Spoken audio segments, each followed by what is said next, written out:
Learning minds international pre school നമ്മുടെ സ്വന്തം എടക്കയൂർ ചങ്ങാടം റൂട്ടിൽ കഴിഞ്ഞ 3 വർഷമായി പ്രവർത്തനം ആരംഭിച്ചത്. എന്തിനാണ് പ്രീ പ്രൈമറി സ്കൂളിന് ഇത്രയധികം ഇമ്പോർട്ടൻസ് കൊടുക്കുന്നത്?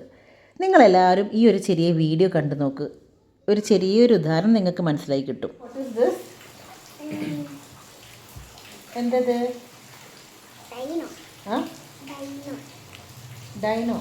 ഡൈനോ എന്ന് പറഞ്ഞാൽ ഇത് ഏതാ ലെറ്റർ? ഇത് ഏതാ ലെറ്റർ? ഹയ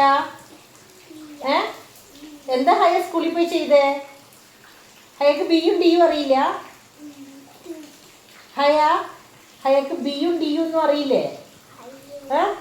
എന്താ നിനക്കൊന്നും അറിയില്ലേ പഠിക്കാന്? നീ എന്താ ചെയ്യുന്ന സ്കൂളിൽ പോയിട്ട്? ഇങ്ങനെയാണോ നിങ്ങളെ മക്കളെ പഠിപ്പിക്കാറുള്ളത്? ദേഷ്യം വരാറുള്ളത്? മക്കളോട് ദേഷ്യം പിടിക്കാറുണ്ടോ നിങ്ങൾ? അവർക്ക് ബിയും ഡിയും മനസ്സിലാവാത്തേന്ന്? എ ബി സി ഡി ഒന്നും അറിയില്ല. ഒരു 5 വയസ്സായ ഒരു കുട്ടിയാണ്. ABCD അക്ഷരങ്ങൾ കൺഫ്യൂഷൻ ഉണ്ട്, അറിയില്ല. എന്താണ് നമ്മൾ ചെയ്യേണ്ടത്? എന്താണ് ഇതിൻ്റെ കാരണങ്ങൾ എന്ന് നമുക്ക് നോക്കിയാലോ. നമ്മളെല്ലാവരും എങ്ങനെയാണ് നമ്മളെ കുട്ടികളെ പഠിപ്പിക്കാറുള്ളത്? കുട്ടിക്ക് അറിയില്ല എന്തിനാണ് പഠിക്കേണ്ടത്, എന്താണ് ഇതിൻ്റെ ആവശ്യം, ഇതുകൊണ്ട് എനിക്കെന്താ കാര്യം. കുട്ടി കളിക്കണം, കളിക്കാൻ എന്തെങ്കിലും കൊടുത്തു നോക്കിയേ.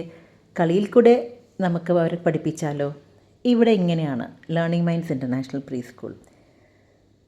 കുട്ടികളെ നമുക്ക് നല്ല രീതിയിൽ അവരെ സ്വഭാവങ്ങളും അവരെ സംസാരം, അവർക്ക് ഓക്യുപ്പേഷണൽ തെറപ്പി ഒന്നും കൊടുക്കാതെ അവരെ പ്രശ്നങ്ങൾക്ക് നമുക്ക് പരിഹാരം കണ്ടെത്താൻ പ്രീ സ്കൂൾ ഒരു നല്ല ഉപായമാണ്. ഇവിടെ കുട്ടികളെ മനസ്സിലാക്കി മോണ്ടിസറി ടീച്ചിങ് മെത്തേഡിൽ കൂടെ ആണ് മക്കളെ പഠിപ്പിച്ച് നമ്മളവരെ സഹായിക്കുക ചെയ്യുന്നത്. പുതിയ എഡ്യൂക്കേഷൻ പോളിസിയും നമ്മുടെ സർക്കാരും നിർബന്ധമായി പ്ലേ സ്കൂൾ എഡ്യൂക്കേഷന് പ്രാധാന്യം കണ്ടു തുടങ്ങിയിട്ടുണ്ട്. വളരെ നേരത്തെ തന്നെ നമുക്ക് കുട്ടികളുടെ പ്രശ്നങ്ങൾക്ക് പരിഹാരം കണ്ടെത്താം. എല്ലാവരും സഹകരിക്കണം. കുട്ടികളെ എത്രയും പെട്ടെന്ന് പ്രീ സ്കൂളിലും പ്ലേ സ്കൂളിലുമായിട്ട് ചേർത്ത് കൊടുക്കണം. കാരണം നമ്മൾ ഗർഭകാലത്ത് സ്കാൻ ചെയ്യുന്ന അതേ അവസ്ഥയാണ് കുട്ടികളെ പ്ലേ സ്കൂളിൽ ചേർക്കുന്നത്. കുട്ടികളെ പ്രശ്നങ്ങൾക്ക് നമുക്ക് നേരത്തെ കണ്ടെത്തി തുടക്കത്തിലേ നമ്മളൊക്കെ അവരെ സഹായിക്കുക. ആവശ്യമുള്ള തെറാപ്പീസ് അവർക്ക് കൊടുത്ത് അവരെ നേരത്തെ നമുക്ക് സഹായിച്ചെടുക്കാം. താങ്ക്